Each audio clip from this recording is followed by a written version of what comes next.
ওম তৎসৎ। আমি আজকে সন্ধ্যা পূজা করতেছি। সন্ধ্যা পূজায় প্রদীপ প্রজ্বালন করেছি এবং প্রদীপ প্রজ্বালনের পর বেদের মন্ত্র দ্বারা অগ্নিদেবতাকে আমি বরণ এবং প্রণাম জানাবো। ওম ঋগ্বেদম মধুচ্ছন্দ ঋষি গায়ত্রী ছন্দ অগ্নিদেবতা অগ্নিবরণে বিনিয়োগ।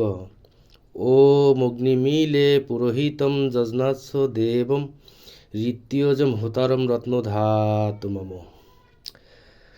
আমি প্রণাম জানাচ্ছি। ওম তৎসৎ। এরপর আমি গীতাশ্রী ভগবানকে প্রণাম জানাবো। এখন কথা হচ্ছে, গীতাশ্রী ভগবান বলতে কি? মানুষ অনেকে মূর্তি পূজা করে, মূর্তি রেখে সামনে রেখে পূজা করে। আমি মূর্তি রাখিনি, এখানে ভগবানের সেই অমৃত বাণী শ্রীমদ্ ভগবদ্ গীতা রেখেছি, আমি সেখানেই প্রণাম করি। এখন অনেকে বলে যে আমরা পূজা করি না, অনেক কিছু বলে আর কি। মূর্তি পূজা করি না জন্য মনে করে যে আমরা পূজাই করি না। এখন কথা হচ্ছে, ভগবান যে এই বললেন, গীতাতেই বললেন যে আমি গীতার আশ্রয়ে থাকি এবং গীতার আশ্রয় থেকে ত্রিলোক পালন করি। এটা আমার কথা না, গীতার মাহাত্ম্য একটু পড়লেই বুঝতে পারবেন। গীতার মাহাত্ম্যটা আমি একটু দেখাচ্ছি আপনাদেরকে। দেখেন গীতার মাহাত্ম্য, এখানে একটু লক্ষ্য করেন। দেখেন এখানে বলছে শ্রীকৃষ্ণ ভগবান উবাচ, ভগবান উবাচ এখানে বলছে যে গীতা মে হৃদয়ং পার্থ, গীতা মে সারমূর্ত মম, গীতা মে জ্ঞানমূত্র গম, গীতা মে জ্ঞানমব্যয়ম। এর অর্থ 44 নম্বরের অর্থ দেখেন এখানে কি বলছে। ভগবান শ্রীকৃষ্ণ কহিলেন, হে পার্থ, গীতা আমার হৃদয়, গীতা আমার উত্তম কি সারভাগ, গীতা আমার অতীগ্র জ্ঞান এবং গীতা আমার অক্ষয় জ্ঞান।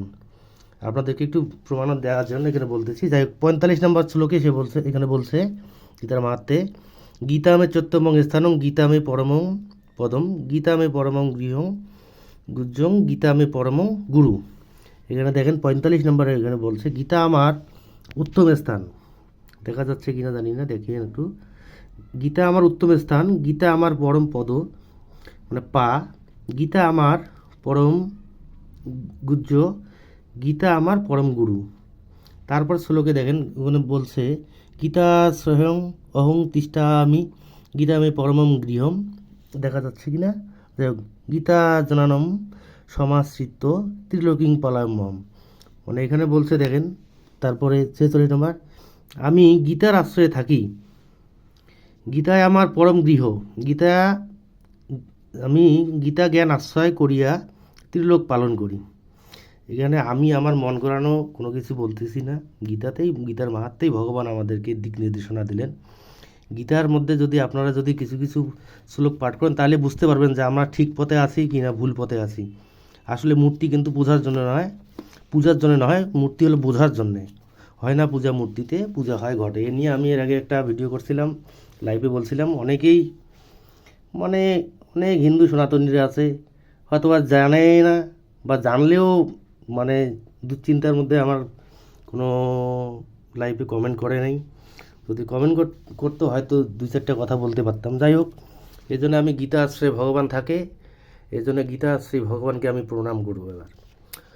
ওম বিশ্বব্রহ্মাণ্ড অধিপতি জয়েতে হৃদয়ে চ গীতা আশ্রয়ে তিষ্ঠতি মনোপুষ্পে। যেহেতু ফুল নাই, যেহেতু আমার এখন ফুল নাই, এখন আমি মনোপুষ্পে শ্রী ভগবানম প্রণামিয়ম চম প্রণমি। এখন আমি প্রণাম করব।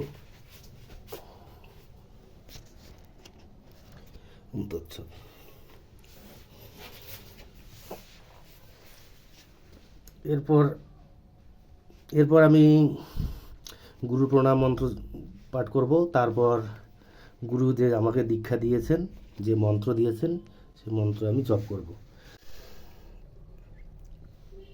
ওম শান্তি। যাই হোক, আমার পূজা শেষের দিকে, এখন আমি জপ শেষ করলাম।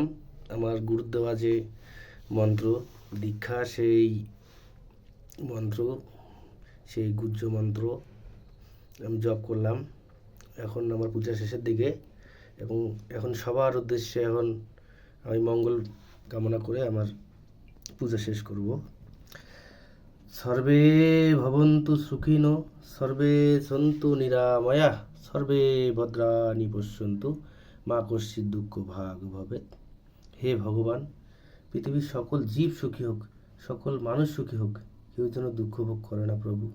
ওম শান্তি, ওম শান্তি, ওম শান্তি। ওম শান্তি সকলকে।